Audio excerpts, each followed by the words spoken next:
Assalamualaikum warahmatullahi wabarakatuh. Innal hamdalillah nahmaduhu wa nasta'inuhu wa nastaghfiruh wa na'udzu billahi min shururi anfusina wa min sayyiati a'malina.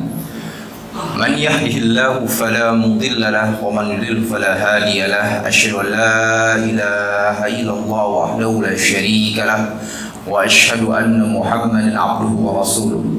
Allahumma salli wa sallim ala nabiyyina Muhammadin wa ala alihi wa sahbihi wa man tabi'ahum bi ihsan ila yaumiddin.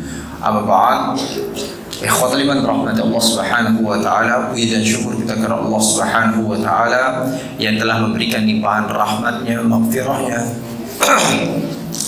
kenikmatan-kenikmatan yang kepada kita semua, baik nikmat keimanan, keislaman, kesehatan, kekuatan, serta nikmat-nikmat yang lainnya. Alhamdulillah, sehingga Allah Subhanahu wa taala permudah bagi kita semua untuk berkumpul di masjid ini dalam rangka salat subuh berjamaah. Lalu kemudian Allah Subhanahu wa taala kuatkan kembali hati kita untuk terus mendekatkan diri kita kepada Allah Subhanahu wa taala dengan bermajlis ilmu, di mana Rasulullah sallallahu alaihi wasallam telah bersabda, "Majtama'a qaumun fi baitin min buyutillah." Tidaklah berkumpul suatu kaum di rumah-rumah Allah, di masjid-masjid Allah, wa hum yatluna kitabullah, di mana mereka membaca kitab Allah, wa yatadarasunahu bainahum, kemudian mereka mempelajari isi kandungannya dan berusaha untuk mengamalkannya, illa nazalat alaihim sakinah, kecuali akan turun ketenangan kepada mereka, wa ghasyiyatuhumur rahmah, dan rahmat Allah Subhanahu wa taala terus bercucuran kepada mereka, wa haffathumul malaika, dan para malaikat mengelilingi mereka, mendoakan kebaikan-kebaikan untuk mereka, wa dzakarahumullahu fi man indah, lalu kemudian Allah Subhanahu wa taala menyebutkan masing-masing nama para penuntut ilmu tersebut di hadapan para malaikatnya sebagai bentuk penghormatan dan kemuliaan bagi mereka. Artinya apa?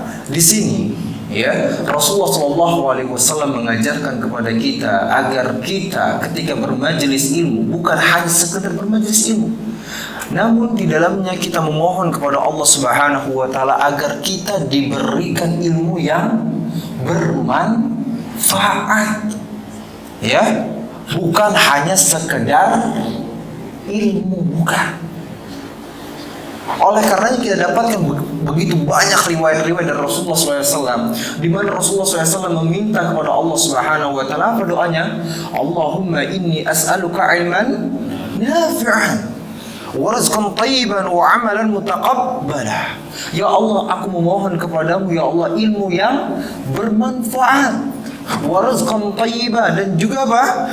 Rezeki yang baik, wa amalan mutaqabbala, dan amalan yang diterima di sisimu ya Allah. Ini permintaan Nabi Muhammad. Padahal beliau adalah orang yang paling mulia, beliau adalah orang yang paling agung, beliau adalah orang yang paling dicintai oleh Allah Subhanahu wa taala, namun beliau meminta kepada Allah Subhanahu wa taala ilmu yang bermanfaat. Lalu bagaimana dengan kita? Lalu bagaimana dengan kita yang gak paling dicintai oleh Allah? Kan gitu mungkin, gak agung pula, gak mulia pula, tapi tidak meminta kepada Allah Subhanahu wa taala ilmu yang bermanfaat. Bahkan Rasulullah sallallahu alaihi wasallam berdoa kepada Allah Subhanahu wa taala agar dijauhkan dari ilmu yang tidak bermanfaat. Apa doanya? Allahumma inni a'udzubika min ilmin la yanfa'. Ya Allah, aku berlindung kepadamu ya Allah dari ilmu yang tidak bermanfaat, wa qalbin la yakhsha, dan dari hati yang tidak khusyuk, yang tidak tunduk kepadamu ya Allah, wa min nafsin la tashba, dan dari jiwa yang tidak pernah kenyang, yang selalu rakus terhadap dunia ini, wa min da'watin la yustajabu lah, dan dari doa yang tidak dikabulkan di sisimu ya Allah. Tuh, Rasulullah meminta kepada Allah agar dijauhkan dari ilmu yang tidak bermanfaat. Dan apa salah satu bentuk ilmu yang tidak bermanfaat, Pak? Salah satu ilmu yang tidak bermanfaat seperti apa contohnya?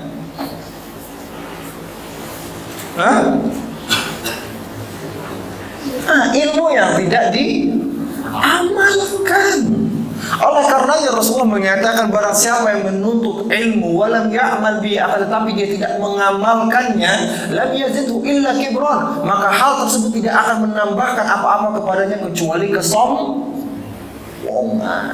Banyak yang masuk. Tapi niatnya bukan karena Allah, niatnya bukan untuk diamalkan, hanya sekedar saya pengen banyak ilmu, hanya menambahkan kesombongan. Oleh karena disebutkan lagi dalam riwayat yang lainnya, ya man ta'allama ilman, barang siapa menuntut ilmu liyubahiya bihil ulama, agar dia berbangga-bangga dengan para ulama. Saya ini masya Allah ya dekat sama ustaz ini, Ustaz Sifulan, saya ini termasuk ustaz juga seperti itu, ya. Wa yumariya bihi sufa, atau dia menuntut ilmu untuk mendebat orang-orang yang bodoh. Lihat, dia berilmu, kan gitu maaf ngomongnya, dia menuntut ilmu, tapi dia mendebat orang yang bodoh. Lalu bagaimana kalau seandainya dia adalah orang yang bodoh, lalu kemudian mendebat orang yang berilmu? Ini lebih jelek lagi. Dan yang lebih jelek lagi apa? Dia orang bodoh mendebat orang yang bodoh. Nah, sama-sama lah mereka bingungan akhirnya. Kan gitu, liyumariya bihi sufaha, atau untuk mendebat orang yang bodoh. Au yasrifa bihi wujuhan nas, atau agar orang-orang terpesona dengan dirinya. Maka apa kata Rasulullah SAW? Fahuwa finnar, maka tempatnya di dalam neraka Jahannam. Bahkan disebutkan dalam riwayat yang lainnya, lam yajid arfal jannah, maka dia tidak akan mencium wangi wanginya aja gak akan cium, apalagi Nah, ini artinya apa? Cobalah kita niatkan ketika kita tadi menuntut ilmu, kita niatkan karena Allah Subhanahu wa taala. Kita niatkan juga pada waktu itu untuk menghilangkan kebodohan pada diri kita. Kita niatkan pula agar kita dapat ilmu dan bisa kita amalkan dalam kehidupan kita. Ini adalah ilmu yang mendatangkan keberkahan dari Allah Subhanahu wa taala, ilmu yang akan mendatangkan hidayah dari Allah Subhanahu wa taala, dan bukan hanya sekedar petantang tenteng datang masjid dan sebagainya lalu kemudian menunjukkan ya. Lalu kemudian salawat serta salam semoga Allah senantiasa mencurahkan kepada Nabiul Mustafa Nabi Muhammad sallallahu alaihi wasallam yang telah mengajarkan kepada kita Islam yang sempurna, membimbing kita menuju keridhaan Allah Subhanahu wa taala, di mana Allah Subhanahu wa taala telah berfirman, Qul in kuntum tuhibbunallah, katakanlah ya Muhammad, jikalau kalian benar-benar cinta kepada Allah, fattabi'uni, maka ikutilah Rasulullah sallallahu alaihi wasallam dalam akhlaknya, muamalahnya, ibadahnya. Yuhibbukumullah, maka Allah pun akan cinta kepada kalian, wa yaghfir lakum dzunubakum, dan akan mengampuni dosa-dosa kalian. Baik, ikhwani man rahmati Allah Subhanahu wa taala, kita insyaallah akan melanjutkan kembali pembahasan kita dalam kitab Al-Kabair, dan dosa yang selanjutnya adalah berkenaan dengan dosa dayus. Ya, dosa dayus. Nanti kita akan bahas apa itu dayus. Ikhwani rahmati Allah Subhanahu wa taala, sudah menjadi sunnatullah bahwasanya seorang laki-laki ini menjadi pemimpin dalam rumah tangganya, pemimpin dalam keluarganya. Dia yang bertanggung jawab untuk mengurusi mereka, dia yang bertanggung jawab untuk menafkahi keluarganya. Dan hal ini berdasarkan firman Allah Subhanahu wa taala yang mengatakan ar-rijalu qawwamuna 'alan nisa bima faddalallahu ba'dahum 'ala ba'd. Ya, seorang laki-laki itu pemimpin dari kaum wanita, dikarenakan Allah Subhanahu wa taala telah memberikan kelebihan kepada sebagian kalian, yaitu para kaum laki-laki, atas sebagian yang lainnya, yaitu para wanita. Nah, ini jelas sekali ayat ini. Ya, ayat ini jelas sekali yang menunjukkan bahwasanya seorang laki-laki itu menjadi pemimpin yang bertanggung jawab dalam rumah tangganya. Bahkan ya, berkenaan dengan hal ini, ya, tanggung jawab tersebut ya bukan hanya sekedar pada materi saja, ya Pak. Tanggung jawab tersebut bukan hanya sekedar pada materi saja, bahkan pada hal yang lebih urgen lagi, yang lebih penting lagi dibandingkan materi tersebut. Karena apa? Karena terkadang manusia ini berpikir, oh, tanggung jawab saya dalam rumah tangga itu hanya ngasih nafkah, selesai, begini selesai udah. Ya, nah, ngasih nafkah lahiriah ataupun batiniah tadi, seperti itu. Selesai. Padahal enggak, itu hanya perkara yang kecilnya saja. Ada sesuatu yang lebih urgen dibandingkan hal tersebut. Itu apa? Bertanggung jawab untuk membimbing keluarganya, membimbing istrinya, membimbing anak-anaknya. Untuk apa? Mendekat kepada Allah Subhanahu wa Ta'ala, untuk melakukan ketaatan kepada Allah Subhanahu wa Ta'ala, serta bertanggung jawab untuk menjauhkan diri mereka dari perbuatan-perbuatan yang akan menjerumuskan mereka ke dalam neraka Jahanam. Nah, ini tugas seorang laki-laki dalam rumah tangganya. Oleh karenanya, berkenaan dengan hal tersebut, berkenaan dengan ayat ini, Imam Ibnu Katsir rahimahullah menjelaskan berkenaan dengan kata ar-rijalu qawwamuna 'ala nisa. Kaum laki-laki ini pemimpin dari kaum wanita. Apa kata beliau ketika berkenaan dengan hal tersebut? Ya, bahwasanya laki-laki itu menjadi apa? Penegak urusan bagi para wanita. Ya, penegak urusan bagi para wanita. Artinya apa? Kaum laki-laki ini mewajibkan kepada kaum wanita agar apa? Mereka menunaikan hak-hak Allah Subhanahu wa Ta'ala. Mewajibkan kepada mereka agar mereka bisa melaksanakan apa yang diperintahkan oleh Allah Subhanahu wa Ta'ala, serta menjaga mereka dari perbuatan-perbuatan yang buruk dan mungkar, dan membimbing para wanita ini agar mereka bisa meluruskan kebengkokan mereka. Jadi wanita emang udah tercipta seperti bengkok, laki-laki. Masya Allah. Dan ini dijelaskan oleh Rasulullah SAW. Innal mar'ata khulqat min dhila. Sesungguhnya para wanita itu diciptakan dari tulang rusuk yang bengkok. Walan tastaqima ala tariqatin, dan mereka tidak bisa terus-menerus dalam keadaan yang lurus. Jadi itulah tugasnya para laki, ketika mulai bengkok dan sebagainya, mulai diberi tugas. Dan juga apa? Lihat bagaimana Rasulullah SAW menyebutkan tentang para wanita ini. Ingat, tapi ini bukan merendahkan ya. Ini bukan merendahkan para wanita, bukan. Ya, karena kita semua memiliki seorang ibu perempuan. Habis itu kemudian apa? Kakak perempuan, adik perempuan, anak-anak perempuan. Ya, di sekitar kita ada perempuan. Bukan kita merendahkan, bukan. Tetapi Rasulullah ingin mengatakan, lihat bagaimana Rasulullah mengatakan, nah, satu aklin wadi. Bahwasanya para wanita itu kurang akalnya dan juga agamanya. Kan seperti itu. Tapi tadi kita katakan, ya, bukan berarti itu merendahkan mereka, bukan. Tetapi bahkan itu menjadi kesempurnaan bagi para wanita. Kenapa? Coba bayangkan kalau seandainya wanita itu tegas, ya, kayak laki-laki, kan gitu, nggak ada lemah lembutnya, ya, nggak ada kemanja-manjaannya, nggak ada perasaan-perasaannya, nggak ada yang suka itu yang laki-laki itu. Jauh kan seperti itu. Bahkan dikarenakan hal yang seperti itu, para wanita itu pas benar untuk bekerja di rumah. Karena apa? Mereka memikirkan perkara-perkara yang kecil. Makanya mikirin malah masalah apa? Cabai. Masalah apa lagi? Apa lauk pauk. Masalah ini, itu masalah yang kecil-kecil gitu. Kan gitu. Ya kalau laki-laki ditanya, pusing bener dah kalau mikirin kecil-kecil suara itu. Kan gitu. Ya laki-laki pikir apa? Nih kasih langsung 40 miliar. Ya kan gitu. Kalau ada duitnya. Ya kalau ada, kalau nggak ada ya sudah 400 ribu berarti. Kan gitu. Ini apa? Langsung dikasih yang besar, kecil-kecilnya apa? Nah ini. Gitu.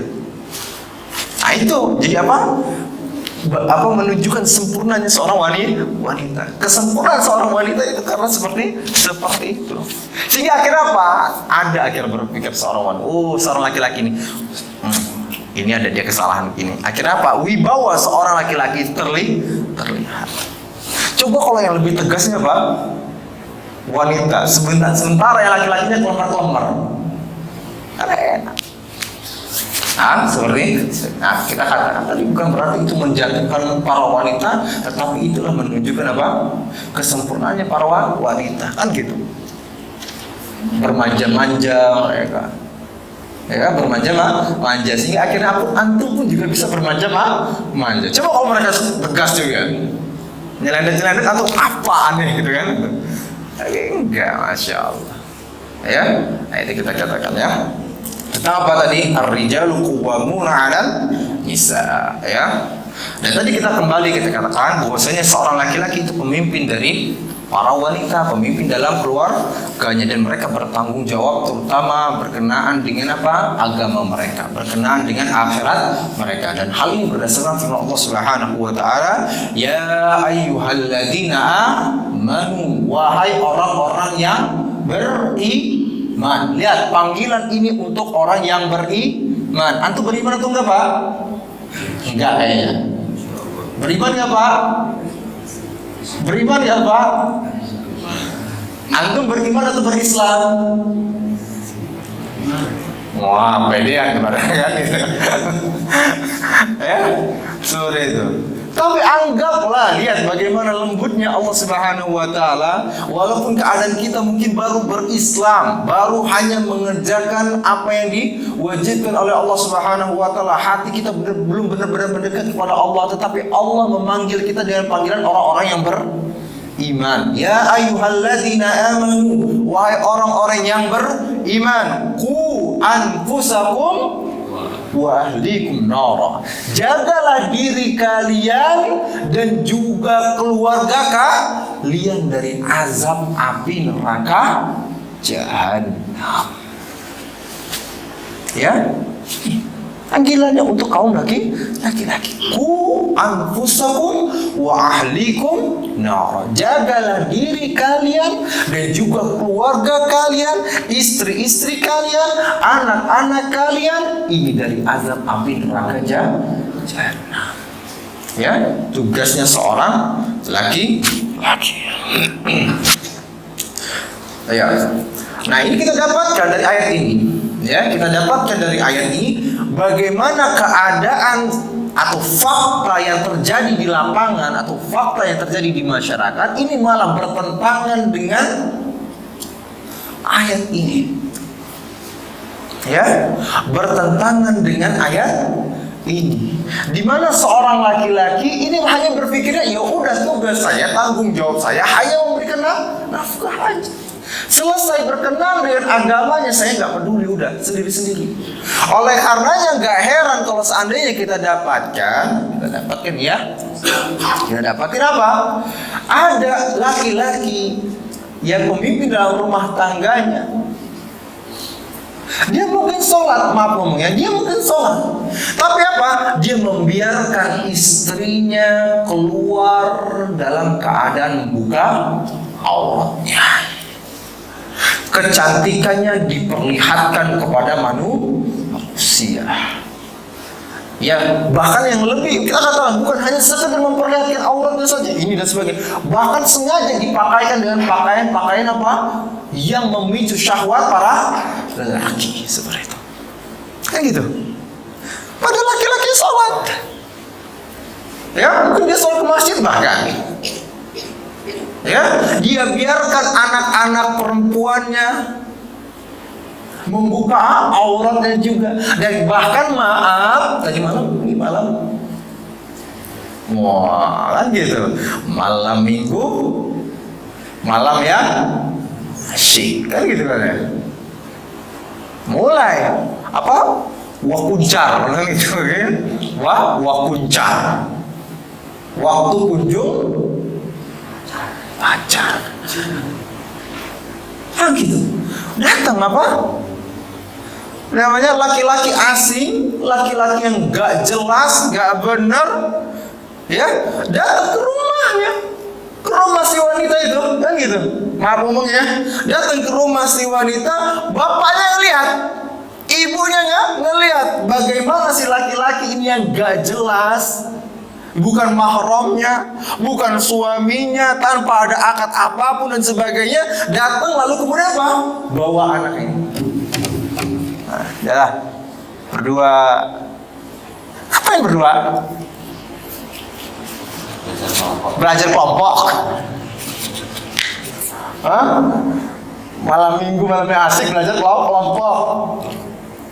Ini kan ini. Ini yang terjadi, maaf ini yang terjadi. Ini yang terjadi. Dan ini kebanyakan terjadi pada masyarakat kaum muslim. Malam hari tuh anak perempuannya dibawa, diajar-ajar. Tahu lah ya. Apalagi keadaan fitnah di zaman ini, ngapain mereka? Nggak ada. Kecuali apa? Hanya ingin mendekatkan diri mereka kepada perzinahan, kan gitu. Seperti itu. Ini cambukan bagi kita semua. Ya, cambukan bagi kita semua, terutama kaum muslimin. Ya, bagaimana kalau seandainya tadi anak-anak di bawah. Tadi itu. Dan bahkan maaf ngomongnya, oke ini seperti itu, ini keadaan nih seperti itu. Keadaan bahkan di rumahnya juga. Ya, bagaimana kalau ada orang tuanya, bahkan ayahnya tadi, ibunya juga ikut-ikutan seperti itu. Akhirnya apa? Nyetel acara-acara televisi yang merusak apa? Keimanan dan akidah anak-anaknya atau istrinya juga. Dia nonton apa? Maaf ngomongnya, acara dangdutan yang memperlihatkan apa? Aurat-aurat wanita. Gitu. Nonton televisi juga sama, siaran-siaran televisi yang apa? Memperlihatkan aurat wanita. Atau film-film kekufuran, film-film kesyirikan ditonton bersama-sama dalam rumah tangga tersebut. Siapa yang mendatangkan keburukan tersebut? Ternyata siapa? Bapaknya. Awalnya apa televisi cuma ngomong, enggak ini cuma untuk nonton berita. Nah kan gitu. Berita yang cuma ketonton 5 menit, 23 jamnya ditonton untuk apa? Hal-hal yang buruk. Nonton gosip. Bareng-bareng nih satu keluarga nih. Dia, istrinya, anak-anaknya bareng-bareng nonton gosip. Ya, akhirnya apa? Bareng-bareng nanti ngomong ke anaknya, ngomong ke istrinya, gibahin tuh. Digibahin tuh orang tersebut. Bahas mereka, aib-aibnya dibahas bareng-bareng. Siapa yang mendatangkan kemungkaran tersebut? Siapa? Laki-laki yang harusnya dia menjaga keluarganya dari kemungkaran ini, malah dia yang mendatangkan kemungkaran dan perbuatan buruk tersebut. Ya Pak, fakta bukan nih Pak? Atau khayalan saja perkataan saya, atau ilusi, atau ustaznya lagi halu nih kayaknya ngomong kayak gini. Ya Pak, khusus semuanya, Masya Allah. Hah? Atau jangan-jangan cambukan untuk diri kita ini? Kan gitu. Atau jangan-jangan ini adalah cambukan untuk diri kita.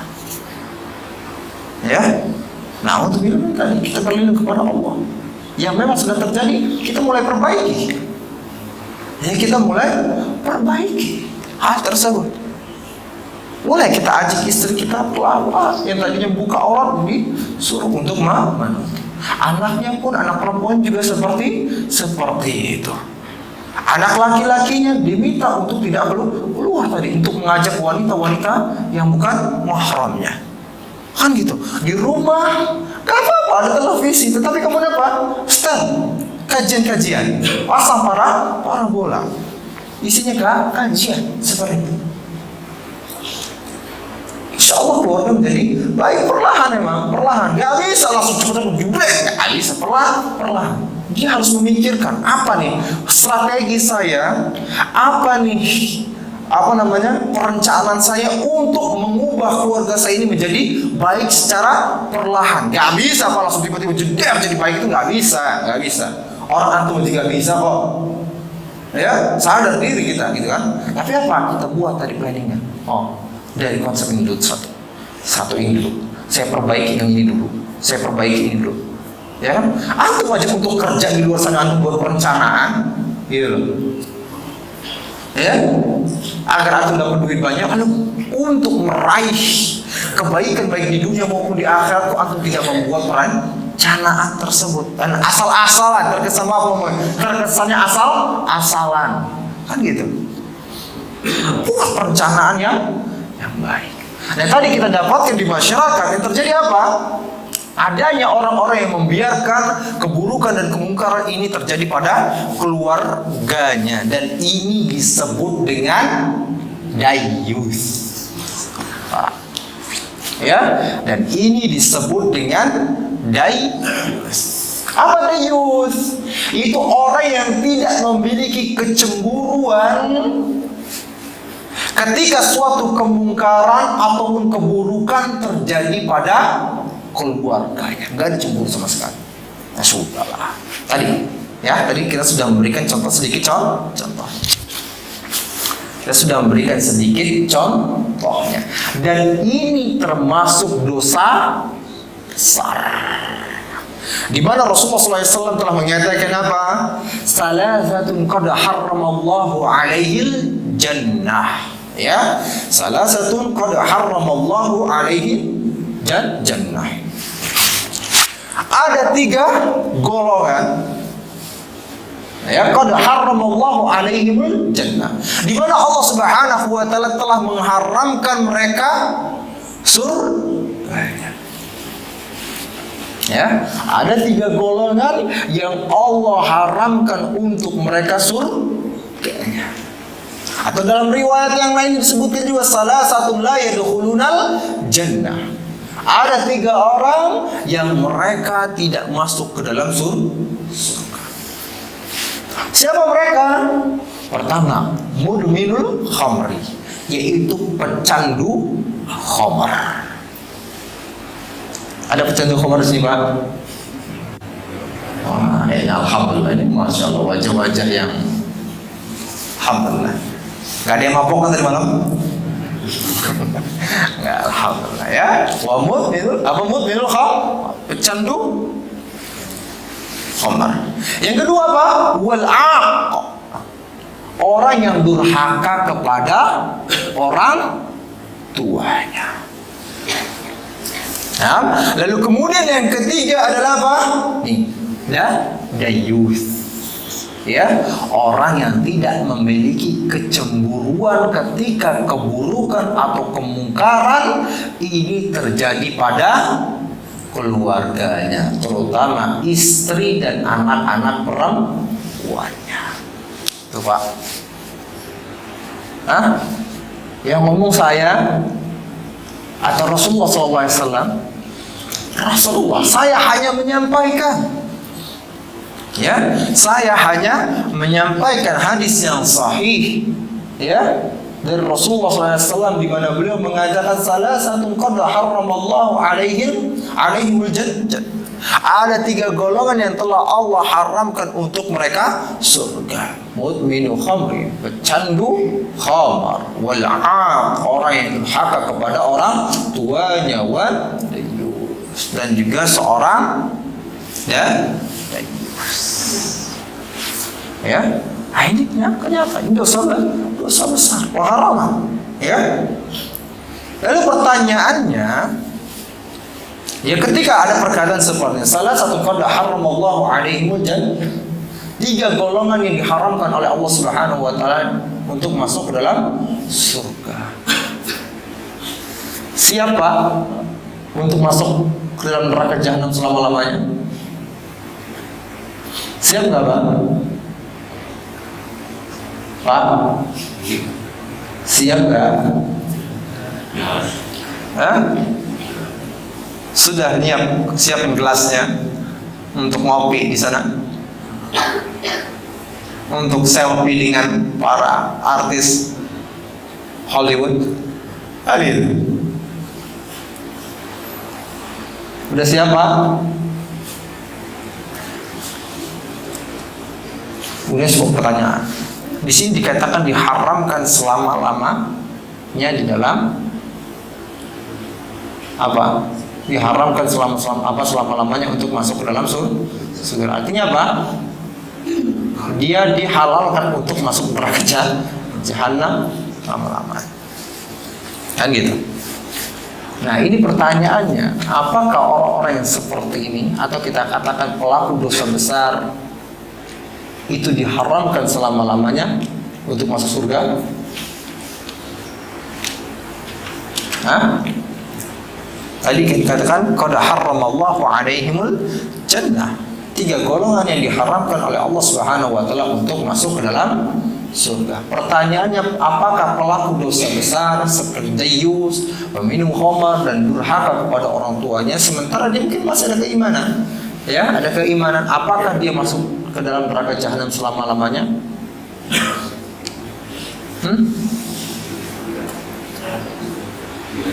Tapi ini diharamkan.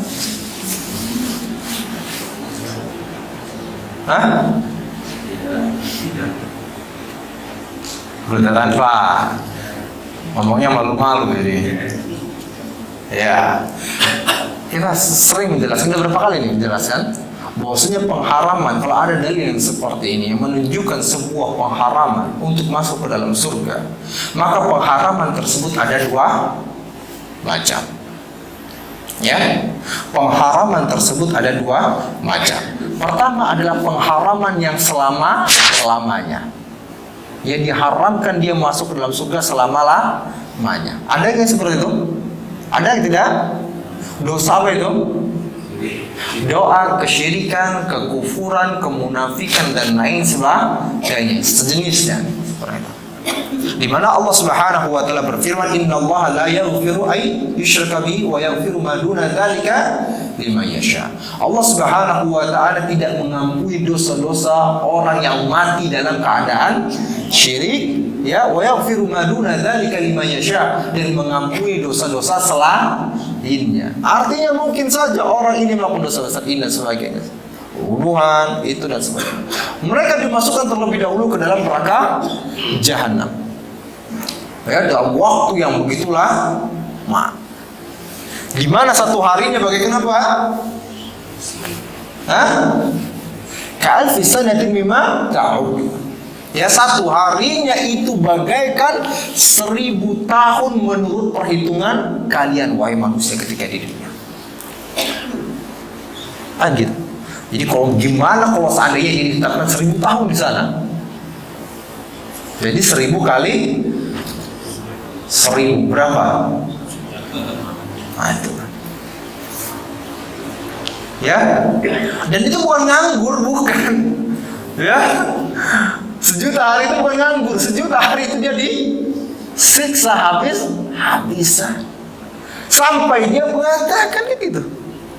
Gimana para penghuni neraka jahanam tersebut? Apa kata mereka? Terutama orang-orang kafirnya berkata kepada Malik, wa qalu ya Malik liyaqdi alaina rabbuk, wahai Malik, biarkanlah Tuhanmu menghabisi kami, mematikan kami, jadikan kami debu aja gitu. Jangan biarkan kami terus-menerus tersiksa di dalam neraka jahanam. Tapi apa kata Malik? Qala innakum makithun. Sesungguhnya kalian berada dalam neraka jahanam ini selama-lamanya. Kan gitu. La yamutu fiha wala yahya. Dia enggak mati, enggak pula hidup. Gimana Pak? Jadi dalam neraka jahanam enggak mati, enggak pula hidup. Gimana coba?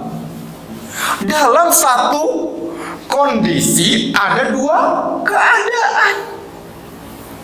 Kalau antum sekarang satu kondisi, berapa keadaan? 1.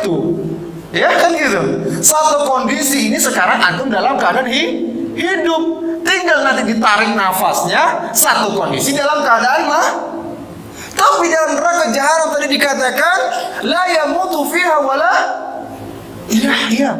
Dia enggak mati di dalam neraka jahanam, enggak pula hidup. Gimana coba? Belajar tafsir kan? Ada belajar tafsir kan di sini? Ada kan? Iya. Tapi waktu belajar tidur. Pak, apa maksudnya ini? La yamutu fiha wa la yahya.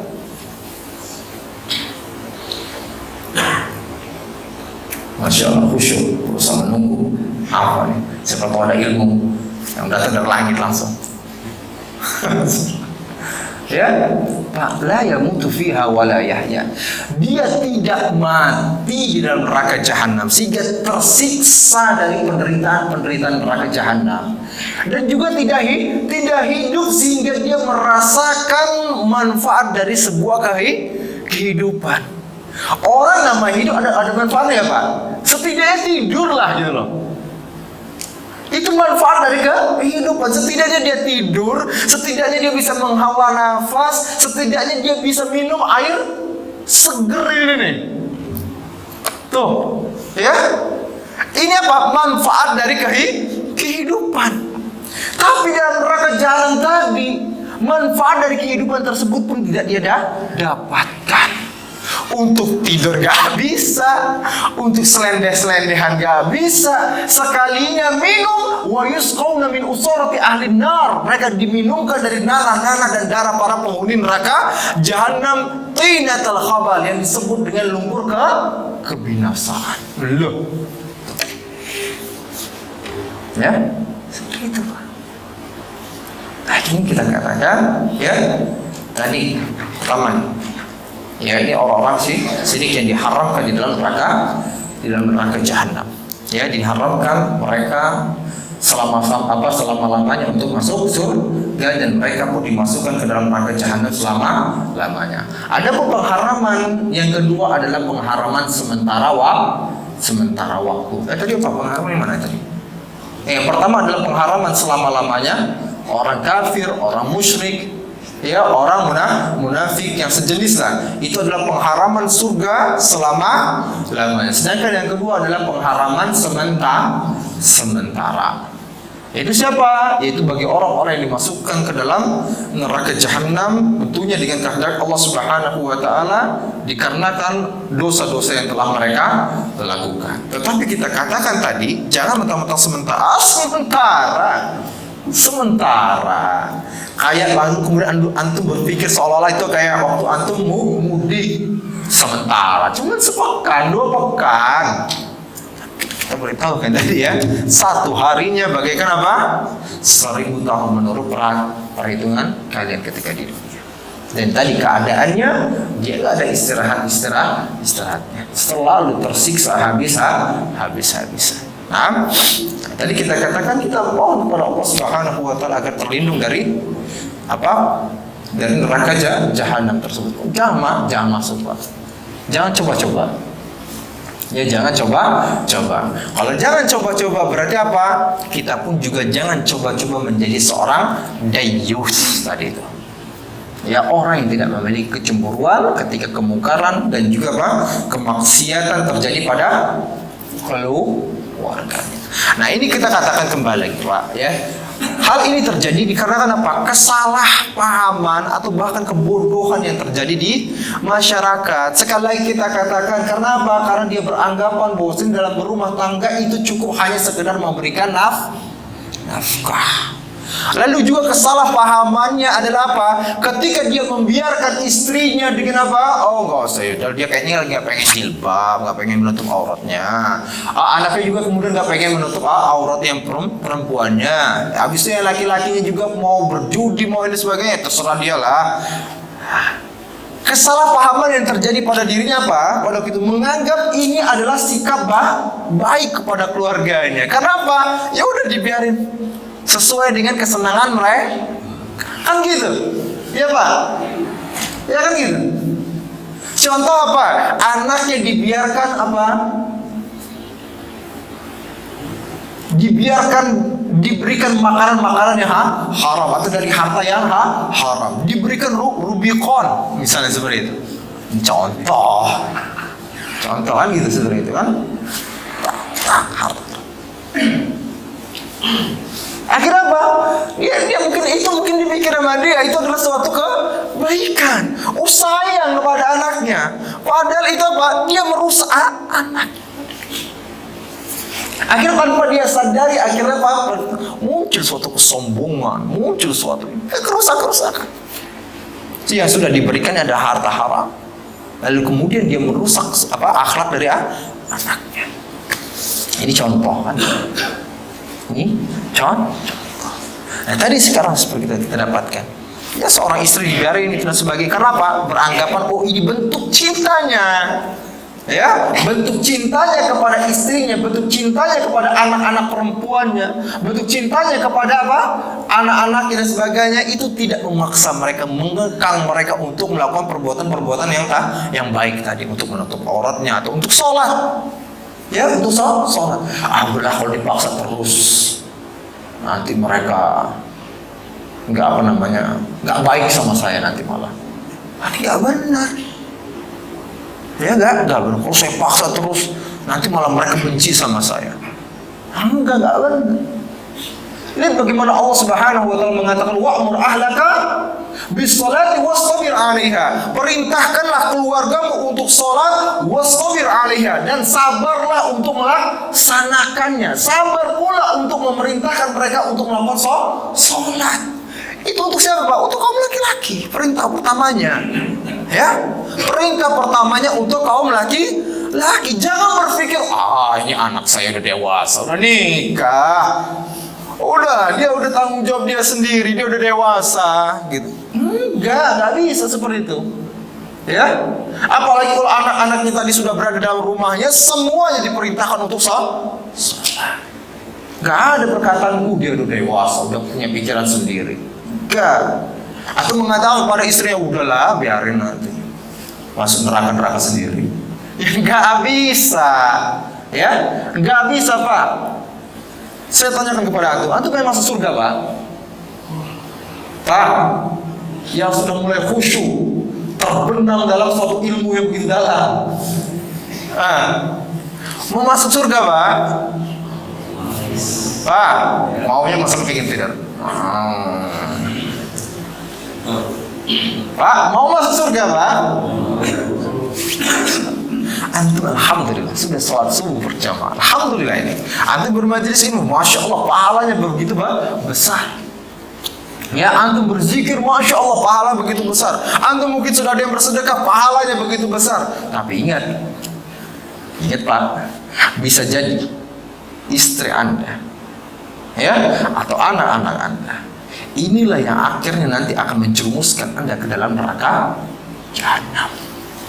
Na'udzubillah min, jadi kita berlindung kepada Allah Subhanahu wa taala dari hal tersebut. Dan bagaimana Allah Subhanahu wa taala mengatakan yauma yafirul mar'u min akhi. Hari di mana seseorang kabur dari saudaranya, wa ummihi wa abi, kabur dari ibunya dan juga bapaknya, wa sahibatihi wa bani, kabur dari siapa? Dari istri dan anak-anaknya. Kenapa? Karena takut nih, semua orang yang ada di sekitarnya tersebut akan menghujat dirinya. Ketika anaknya atau istrinya tadi akan dimasukkan ke dalam neraka jahanam, dia akan meminta dulu kepada Allah, ya Allah, tunggu dulu.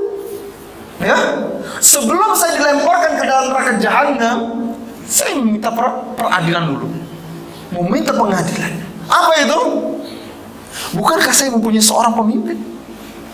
Kan gitu. Dia yang dulu sholat sendiri, dia yang soleh sendiri, dia menjaga keimanan sendiri, sementara dia nggak pernah mengajak apa? Saya ataupun anak-anak saya untuk melakukan kebaikan. Ya, kalau kemudian dia berhujah, Allah sudah pernah memberitahukannya. Tunggu dulu, kalau istri bisa jadi mengatakan itu. Dia hanya memberitahukan sekali, 2 kali, sementara dia adalah pemimpin kami. Yang seharusnya dia harus bersabar terus menerus, wastabir alaiha, bersabar terus menerus untuk memberitahukan keluarganya sampai mendapatkan hidayah dari Allah Subhanahu. Tapi ini cuma sekali 2 kali, udahlah nanti malah berantem. Enggak, masalahnya ini keluarga kita. Kalau keluarga orang lain, mungkin cuma sekali, kan gitu, atau 2 kali, atau 3 kali selesai. Hari itu selesai, kita bisa berhujah kepada Allah, ya Allah, di tetangga saya sudah memberitahukan begini dan sebagainya, sudah saya berlepas diri. Tapi ini keluarga di mana dia menjadi penanggung jawabnya, ar-rijalu qawwamuna 'alan nisa, laki-laki pemimpin dari para wanita, lalu kemudian dia berhujah, ya Allah, saya pernah sekali, apaan ini? sementara dia hidup bersama keluarganya bertahun-tahun. Dihujat, Pak. Yang tadinya sudah mau dimasukkan ke dalam surga, sebaliknya, ya, istrinya, anak-anaknya akan berhujah kepada Allah. Ya Allah, berikan, lemparkan segala dosa-dosa saya ini kepada orang tersebut. Ada soal? Jangan berpikir, Pak, jangan berpikir seperti di dunia. Jangan berpikir itu seperti itu. Oh, si istri menjadi akan apa? Mengorbankan dirinya, ataupun si suami mengorbankan dirinya. Di akhirat enggak ada. Ketakutan semuanya. Ya, semuanya ketakutan. Jangankan Anda, para nabi saja semuanya mereka dalam keadaan takut. Lihat bagaimana kisahnya atau disebutkan dalam riwayat bagaimana ketika manusia datang kepada Nabi Adam alaihissalam agar menyelesaikan perkara mereka di padang mahsyar. Apa jawaban Nabi Adam? Pada hari ini saya benar-benar takut kepada Allah Subhanahu wa ta'ala. Datang kepada Nabi Nuh, sama jawabannya, saya pada hari ini benar-benar takut kepada Allah Subhanahu wa ta'ala. Datang kepada Nabi Ibrahim, datang kepada Nabi Musa, datang kepada Nabi Isa, semua yang ngomong apa? Takut kepada Allah Subhanahu wa ta'ala. Takut. Apalagi hanya orang biasa. Dan Allah katakan dalam firman-Nya, al-akhillau yawma idzin ba'dhum li ba'dhin adu.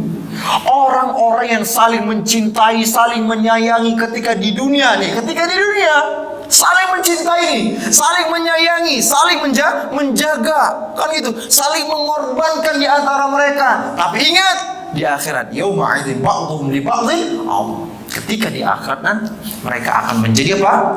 Musuh-musuh bagi yang lainnya. Yang istri menjadi musuh bagi siapa? Suaminya. Kan gitu.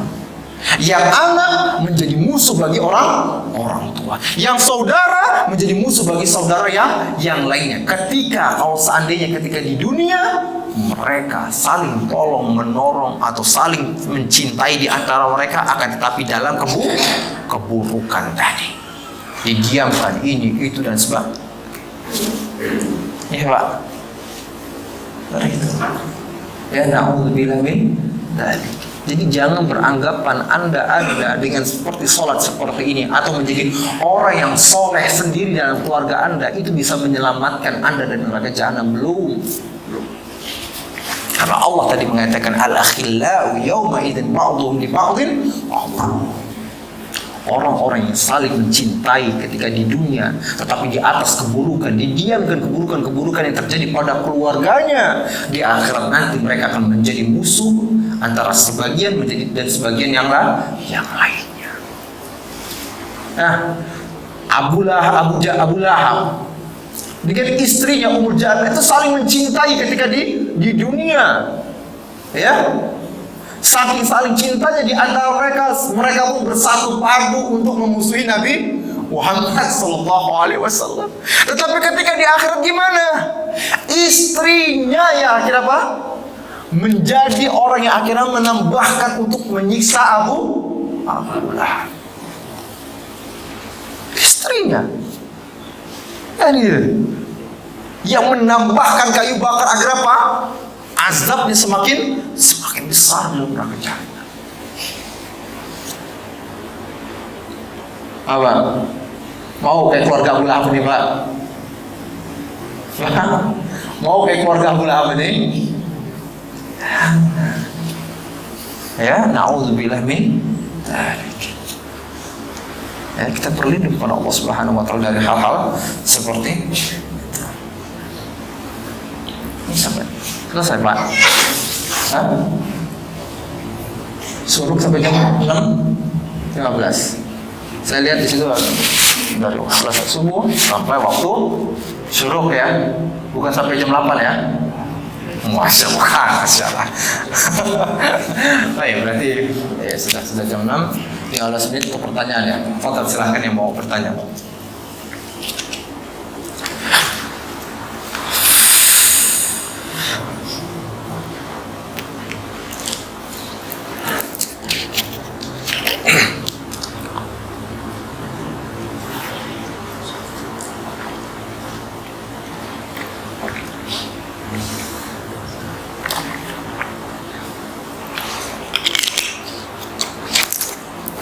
Tafadhol, silakan. Ada? Belum? Pada takut gimana? Bukan dayus kan Pak, bukan kan? Orang pada takut kan? Jangan takut. Tafadhol, silakan. Apakah yang bersama dengan dia di dalam rumah itu semua aja, misalkan nih ada saudara yang numpang di rumah itu, apakah dia juga menjadi tanggung jawab si Nah, Masya Allah, barakallahu fikum ya. Bagaimana? Apakah yang menjadi tanggung jawab dirinya adalah hanya istri dan anak-anaknya saja? Ya, atau semua orang yang ada di dalam rumahnya?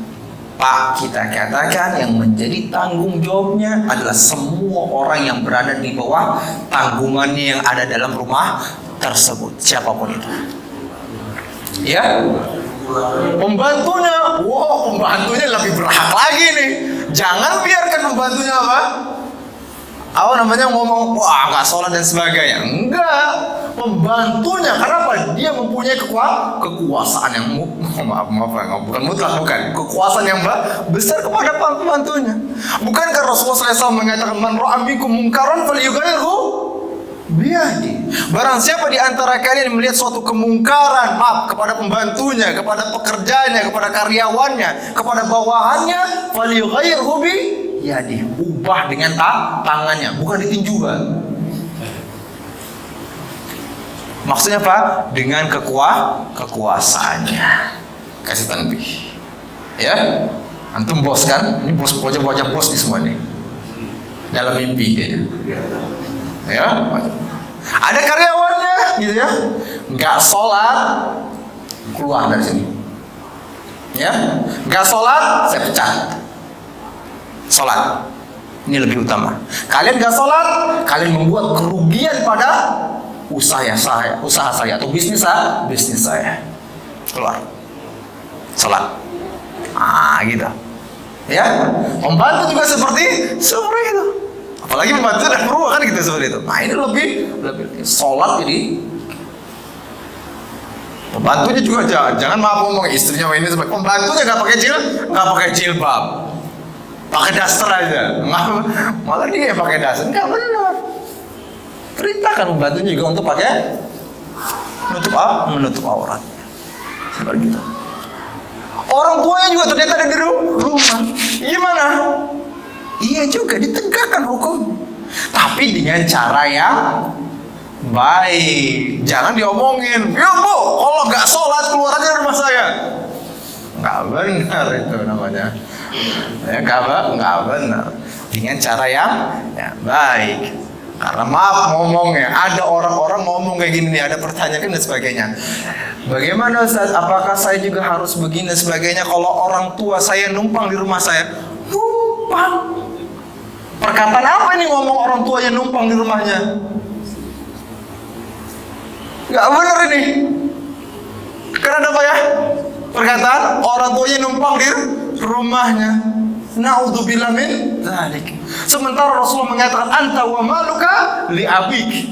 Kamu nih laki-laki dan juga seluruh hartamu li abik, itu milik ayahmu, milik orang tuamu. Lalu kok engkau mengatakan orang tua saya numpang?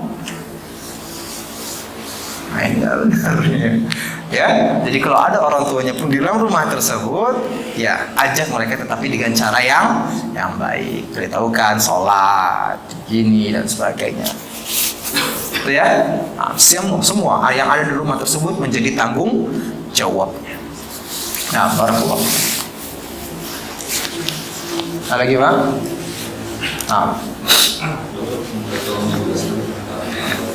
Apa? Tabarruj, ya berkenaan dengan tabarruj, ya.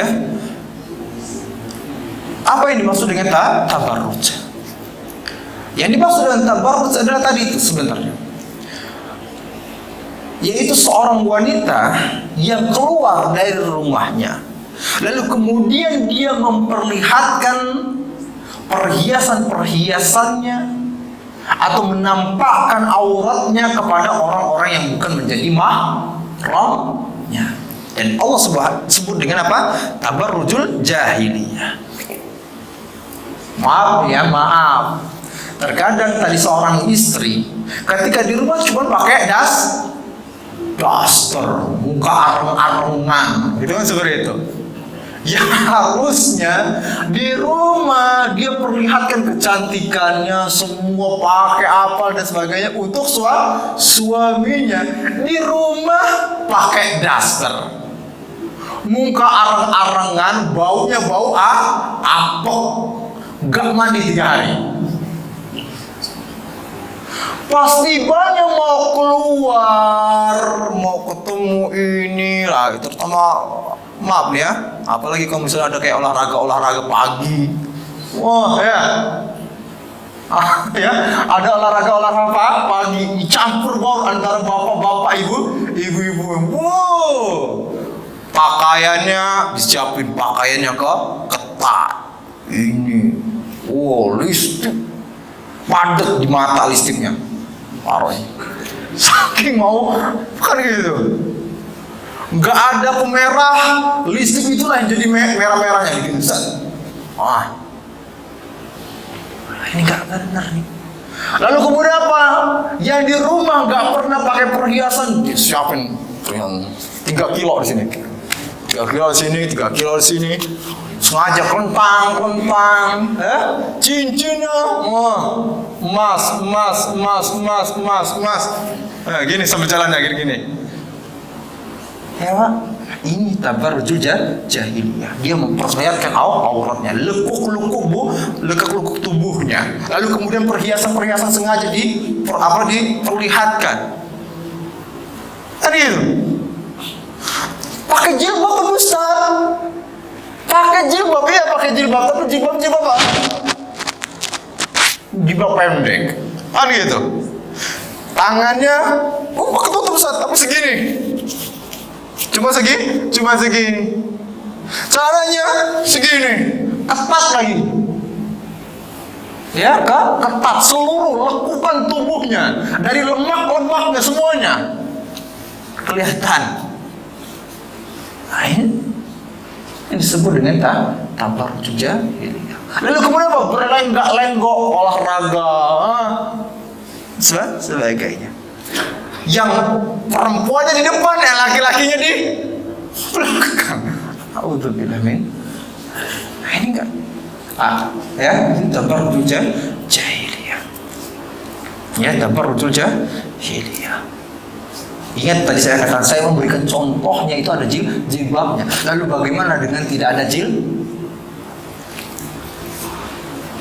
apa? Ya ini mungkin banyak terjadi di masyarakat kita yang tadi dia dominannya adalah seorang muslim, bahkan yang laki-lakinya sholat di masjid, sering ikut taklim, ngajinya rajin, tapi tadi dia biarkan keburukan, kemungkaran terjadi pada keluarganya. 6. Bertabarruj tadi, tabarruj jahiliyah. Ya, ini disebut tadi apa Pak? Apa sebutannya? Dayus. Ya Pak, tapi kita katakan tadi, mulai perbaiki sedikit demi sedikit, buat perencanaan untuk mengubah keluarga kita, sebagaimana kita membuat perencanaan agar menghasilkan duit yang banyak ketika antum bekerja di luar sana.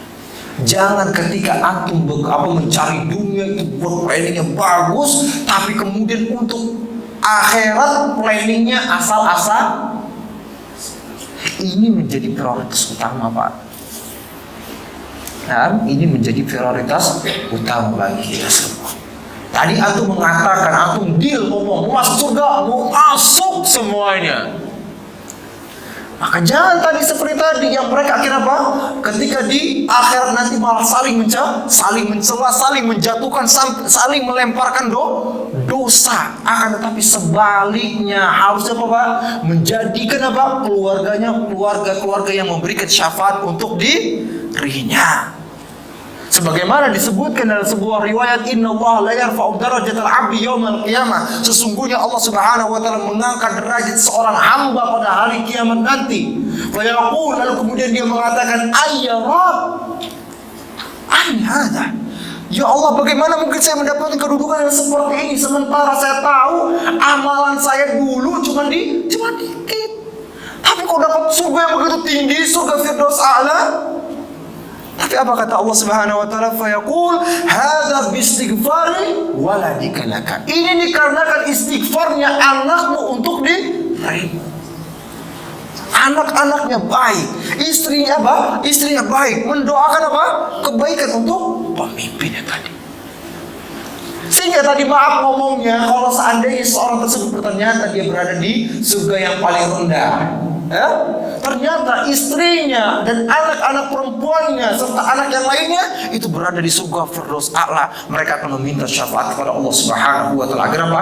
Dinaikkan nih, ayahnya tadi nih, ya, yang berada di surga yang rendah menuju surga Firdaus A'la.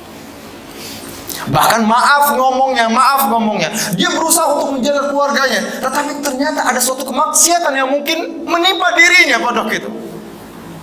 Setelah perhitungan dosa dan juga amalannya, ternyata dia masuk ke dalam neraka jahanam.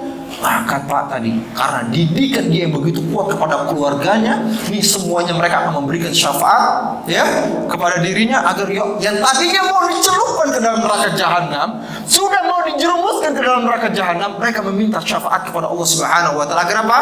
Ayahnya atau suaminya jangan dimasukkan ke dalam neraka jahanam. Naik Pak dengan syafaat tersebut, dengan izin Allah Subhanahu wa taala. Jangan malah menjadi sebaliknya. Sudah mau masuk ke surga Firdaus A'la, sudah mau masuk surga, malah dimasukkan ke dalam neraka jahanam. Gara-gara apa?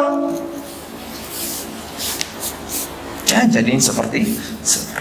Kita berlindung kepada Allah Subhanahu wa taala dari keluarga yang buruk, dan kita memohon kepada Allah Subhanahu wa taala agar kita terus dibimbing oleh Allah. Pak, Allah yang membimbing kita. Ya, salah satunya Pak, Allah bimbing kita nih. Antum hadir di majelis ilmu seperti ini yang mungkin maaf ngomongnya, mungkin sebelumnya antum gak pernah hadir majelis ilmu. Tetapi ketika sekarang pas tepat sekali pembahasan mengenai dayus ini, lalu kemudian antum pada waktu itu mulai memperbaiki keluarga antum. Ini salah satu apa? Hidayah dari Allah, bimbingan dari Allah Subhanahu wa taala agar apa? Kita bisa memperbaiki keluarga kita. Dimulai dari ini. Ya, sudah kita tahu seperti ini. Ini mulai nih Allah Subhanahu wa taala sudah memberikan bimbingan kepada kita. Enggak ada yang bisa merubah perkara kita, tidak ada yang bisa mengubah keadaan kita kecuali apa? Bimbingan dari Allah Subhanahu wa taala. Dan alhamdulillah kita katakan ini sudah titik awalnya. Nah, kemudian apa? Kita terus meminta kepada Allah Subhanahu wa taala agar Allah memberikan hidayah kepada kita agar kita bisa memperbaiki keluarga kita selanjutnya. Terus minta kepada Allah dengan melakukan ikhtiarnya. Nah, barakallahu fikum. Sabun ya? Sabun Pak? Oh, masih ada. Ya, Pak moderator habis ini Pak Rambo ya. Habis ini antum, karena antum Pak Rimbo atau Rambo? Pak Rambo kan selesai. Nanti ada yang mau tanya, selesai gitu. Ayo, Pak silakan. Assalamualaikum warahmatullahi wabarakatuh. Waalaikumsalam. Yang tadi bicara kan ilmu keluarga Pak. Jadi anak itu bisa untuk tanggung jawab ke atas. Kalau lingkupnya diperbesar termasuk dalam itu. Ya, masya Allah. Maksudnya tetangga, gitu? Iya. Kantor, iya gitu. Rate-nya tinggi, misalnya RT, RW sampai. Iya. Masya Allah. Pokoknya siapa Pak? Apakah bisa seperti itu? Mereka ya, sudah itu Pak. Berkenaan dengan kebaikan, ya. Ada salah seorang sahabat Rasulullah SAW mengatakan, ketika Rasulullah ditanya kepadanya, apa keinginan? Apa jawabnya dia? Saya hanya ingin agar saya dikumpulkan bersama denganmu ya Rasulullah. Ya, seperti itu, bersama denganmu ya Rasulullah. Ketika di dalam surga, enak banget ya, surga yang paling tertinggi. Maka apa jawab Rasulullah SAW? Al-mar'u ma'aman ahabba. Seseorang itu bersama dengan orang yang dicintainya. Tetapi kita harus mengetahui, ketika seseorang itu akan dikumpulkan dalam nanti di akhirat nanti bersama dengan orang yang dicintainya, maka ketika di dunia pun dia pun pasti akan melakukan seperti apa yang dilakukan oleh orang yang dicintainya. Sahabat ini, karena dia pada waktu itu pengennya bersama dengan Rasulullah SAW dalam surga, maka dia pun juga secara otomatis akan melaksanakan seperti apa yang dilaksanakan oleh Rasulullah SAW. Oleh karenanya Pak, Rasulullah juga mengatakan kepada kita, al-mar'u ala dini khalilihi. Seseorang itu sesuai dengan agama sahabatnya. Falyanzur ahadukum man yukhalil. Maka perhatikan dengan baik kepada siapa kalian berteman. Karena apa Pak? Fungsinya teman ini salah satunya, selain dia menjaga agama kita, mengaji kita kepada kebaikan, di akhirat nanti ini fungsi teman ini agar memberikan syafaat kepada temannya. Maka cari Pak teman yang baik. Jangan mencari teman seperti Abu Jahal. Ya, cari sahabat yang baik. Cari di sini, sahabat yang paling pertama. Ini ternyata sahabat Insyaallah yang paling baik kan, paling depan ternyata kan gitu, sore itu kan gitu. Insyaallah. Ya. Maka bersahabat dengan Pak. Karena apa? Mungkin saja nanti kita dalam keadaan sulit di akhirat nanti, ternyata tadi Masya Allah, teman yang tadi ternyata dia mendapatkan derajat yang tinggi, dia akan meminta syafaat kepada Allah Subhanahu wa ta'ala agar apa? Ya Allah, kayaknya saya kurang lengkap di dalam surga ini tanpa sahabat saya, ya Allah. Maka pada waktu secara otomatis dengan izin Allah, ridho Allah Subhanahu wa ta'ala kepada siapa yang memberikan syafaat, dan ridho Allah Subhanahu wa ta'ala kepada orang yang diberikan syafaat, serta izin Allah Subhanahu wa ta'ala, maka secara otomatis orang tadi itu yang tadinya mau jerumuskan ke dalam neraka jahanam gara-gara syafaat dari sahabatnya Pak, naik bersama. Paham Pak maksudnya? Paham maksudnya? Ya, jadi kalau seandainya antum tadi secara rate permainan antum nih, kan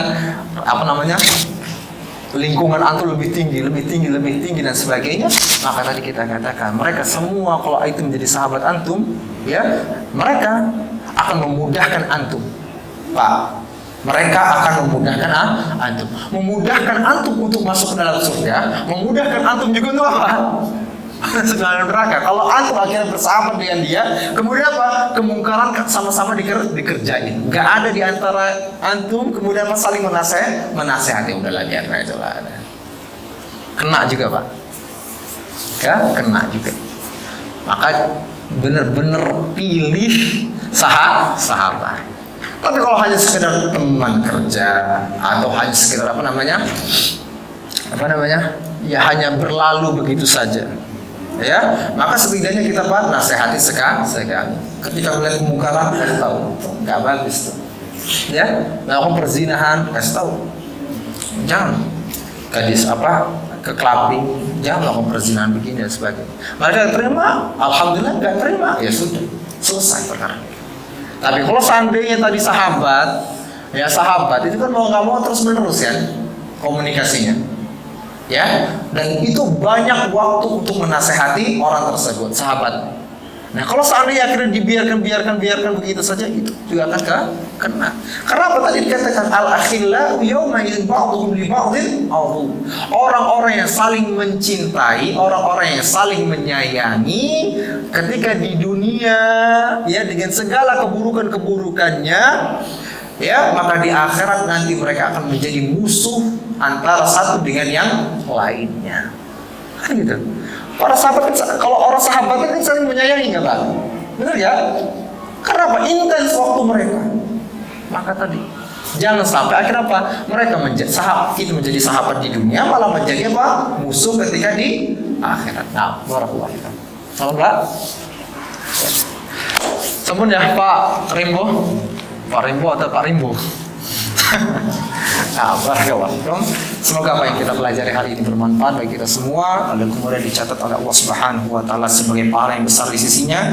Dan ingat Pak, tadi kita katakan ini bermajelis ilmu seperti ini bukan hanya sekedar untuk bermajelis saja, akan tetapi berusaha untuk kita amalkan dalam kehidupan kita, apalagi permasalahan kita dalam permasalahan keluarga tadi berkenaan dengan dayus. Persiapkan perencanaannya, persiapkan bagaimana menjadikan keluarga kita adalah keluarga-keluarga yang bertakwa kepada Allah, keluarga-keluarga yang tunduk kepada Allah Subhanahu wa taala, keluarga-keluarga yang bisa membantu kita untuk masuk ke dalam surga Allah Subhanahu wa taala. Dan semoga Allah Subhanahu wa taala kumpulkan kita semua di sini dalam surga Firdaus A'la. Amin ya rabbal alamin. Mari kita tutup dengan baca doa kafaratul majelis. Subhanallah wa bihamdihi asyhadu an la ilaha illa anta astaghfiruka wa atubu ilaik. Assalamualaikum warahmatullahi wabarakatuh.